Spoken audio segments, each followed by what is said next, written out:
você pode apresentar contradita nas hipóteses em que uma testemunha é incapaz, nas hipóteses em que uma testemunha é impedida e nas hipóteses em que uma testemunha é suspeita.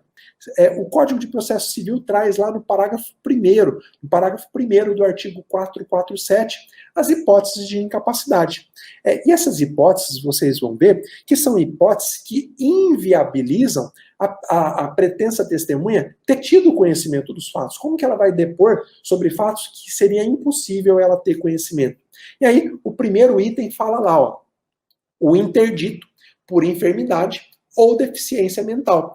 Essa pessoa nunca se ouve. Imagine então que a parte contrária arrola como testemunha uma pessoa que é interditada por um problema mental. Se a pessoa tem um problema mental, a lei presume que ela não tem capacidade para testemunhar fatos e replicar esses fatos ao juízo.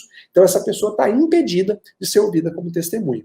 Hipótese número 2. Aquele que, acometido por uma enfermidade ou por um retardo mental, no tempo em que aconteceram os fatos, não podiam discerni-los. Então veja, o inciso 1º fala da pessoa que é interditada. O inciso 2º fala da pessoa que tinha algum problema mental na época que os fatos aconteceram e que por isso ela não podia discernir aquele fato.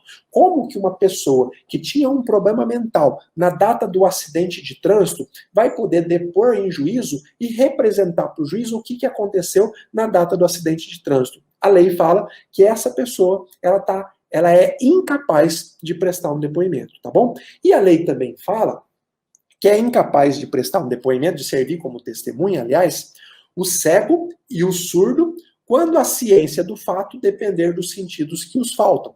Por exemplo, se eu quero provar se o fato controvertido é que cor estava o sinal no momento em que o réu passou pelo cruzamento, esse é um fato controvertido, como que eu vou pedir para uma pessoa que é deficiente visual me falar a cor do sinal? Ela não vai saber. Ah, professor, mas tem semáforo que tem um barulho, a pessoa sabe. Bom, aí é outra circunstância. O exemplo que eu estou te dando é de quando o depoimento depende do sentido que a pessoa não tem, é óbvio que ela é incapaz de ser ouvida como testemunha.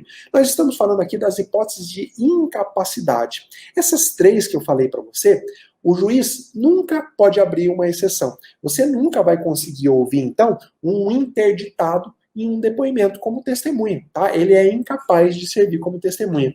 Mas a lei, lá no parágrafo 1º, traz uma hipótese de incapacidade que às vezes pode ser que o juiz ouça essa pessoa, não como testemunha, como informante do juízo, nós vamos ver mais adiante, mas pode ser que às vezes o juiz ouça. Qual é essa hipótese? Quando a pessoa que vai ser ouvida for um menor de 16 anos. Então, pode, excepcionalmente, pode um menor de 16 anos ser arrolado como testemunha, tá? Mas você vai falar, mas se ele é incapaz, em que hipótese que cabe, em que eu posso arrolar um menor de 16 anos para ser ouvido? E aí o parágrafo 4º diz o seguinte: sendo necessário, pode o juiz admitir o depoimento das testemunhas menores, impedidas e suspeitas. Mas, professor, quando que vale a pena ouvir o menor de 16 anos? E por que a lei escolheu taxar o menor como incapaz de ser ouvido como testemunha? Bom, primeiro porque o menor de 16 anos não necessariamente é a pessoa que já adquiriu capacidade para entender tudo o que acontece. É claro que nos tempos modernos, a gente tem aí menor com 16 anos que tem capacidade intelectiva maior do que qualquer outro maior de idade por aí. Mas essa é uma presunção legal. Então, professor, eu posso arrolar um menor de 16 anos em um processo e pedir para que ele seja ouvido em juízo? Pode. Mas você tem que justificar para o juiz. Ó, juiz, eu estou arrolando esse menor porque ele foi o único que presenciou o fato. Eu não tenho uma outra testemunha presencial. Eu sei que a lei fala que o menor é impedido de prestar depoimento, mas a própria lei abre exceção, fala se, sendo necessário, pode o juiz admitir o depoimento das testemunhas menores impedidas e suspeitas. E olha, o menor sempre é ouvido como informante, tá? Até porque, para o menor, não faz muito sentido a advertência de que, ó, se você faltar com a verdade, você vai ser preso e processado pelo crime de falso testemunho. Você sabe que menor não pratica crime, pratica ato infracional. Agora, tenha sempre em mente a necessidade de vai rolar um menor para ser ouvido como testemunha, de justificar por que você está trazendo um menor. Se você tem um maior que testemunhou o mesmo fato, não faz sentido você pedir para ouvir um menor. Tá? Mas nas hipóteses de incapacidade, o menor é o único incapaz que pode ser ouvido, tá bom? Pessoal, vocês precisam ter em mente também uma coisa.